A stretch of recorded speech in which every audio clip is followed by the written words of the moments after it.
ఇందిరమ్మ ఇండ్లు ఉంది ఇక్కడ నాలుగోది. 11 నెలలైంది నీ ప్రభుత్వం. ఇండ్లు కూలగొట్టినవు తప్ప ఒక్క ఇల్లు కట్టినావాను?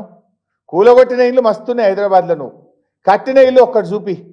11 నెలల్లో నేను తెలంగాణలో ఒక ఇల్లు కట్టలేదు, కానీ పేదల ఇల్లు చాలా కూలగొట్టినా అని మహారాష్ట్రలో చెప్పుంటే నువ్వు నిజం చెప్పడానికి వచ్చినావని మేము కూడా అనుకునే వాళ్ళం. నిజం చెప్పడానికి పోయిండు మావాడు, బాగా నిజం చెప్పిండు, ఉన్నది ఉన్నట్టు చెప్పిండు, కుండ బద్దలు కొట్టినట్టు చెప్పిండు మా రేవంత్ రెడ్డి అనుకునేటోళ్ళం.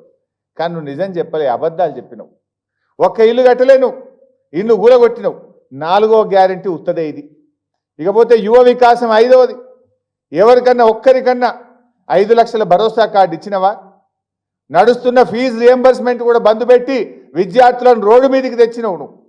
కానీ దీని గురించి కూడా నువ్వు చెప్పలే. 6వది చేయూత. వృద్ధులకు వితంతువులకు 4,000 రూపాయలు ఇస్తా, డిసెంబర్కేలే ఇస్తా అని చెప్పినావు.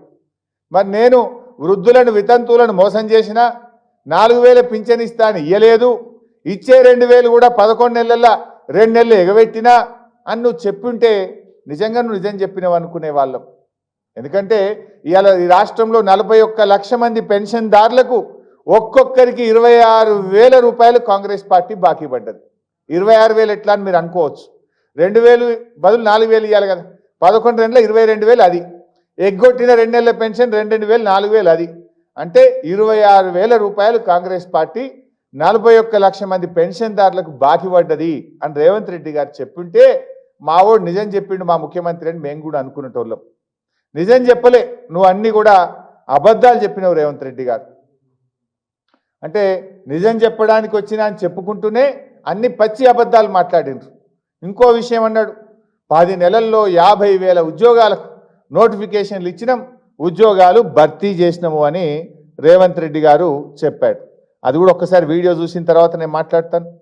10 महीने में हम लोग 50,000 सरकार नौकरी दिया हुआ है तेलंगाना में.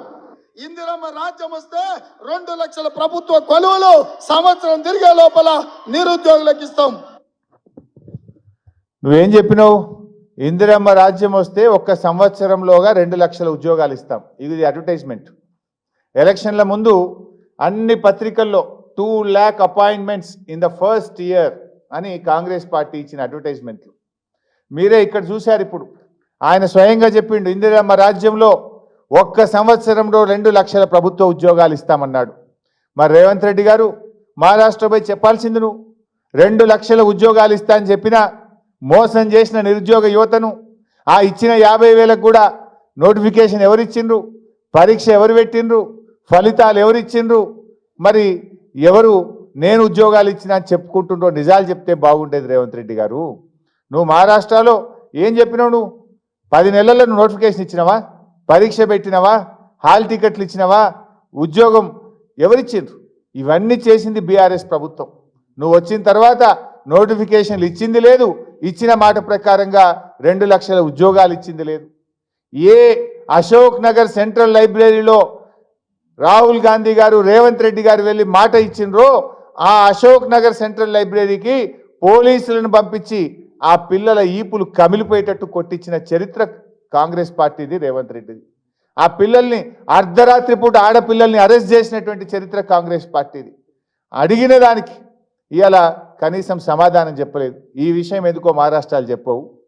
జీవో 29 పెట్టి ఎస్సీ ఎస్టీ బీసీలకు అన్యాయం చేసిన, అడిగితే ప్రశ్నిస్తే ఈపులు వలగొట్టినా అని చెప్పి నువ్వు మహారాష్ట్రలో చెప్పుకునేది ఉండే కదా రేవంత్ రెడ్డి గారు. అవెందుకో చెప్పపోతివి. మరి నిజాలు చెప్పాలి కదా నువ్వు. అంటే ఈ రకంగా అన్నీ కూడా అబద్ధాలు. అదేవిధంగా ఆయన వడ్లకు బోనస్ ఇచ్చినా అన్నాడు, ఉద్యోగాలు అన్నాడు. ఇంకో మాట ఆయన చెప్పడం అయితే అంటే ఏ ఒక్క విషయంలో కూడా క్లారిటీ లేదు.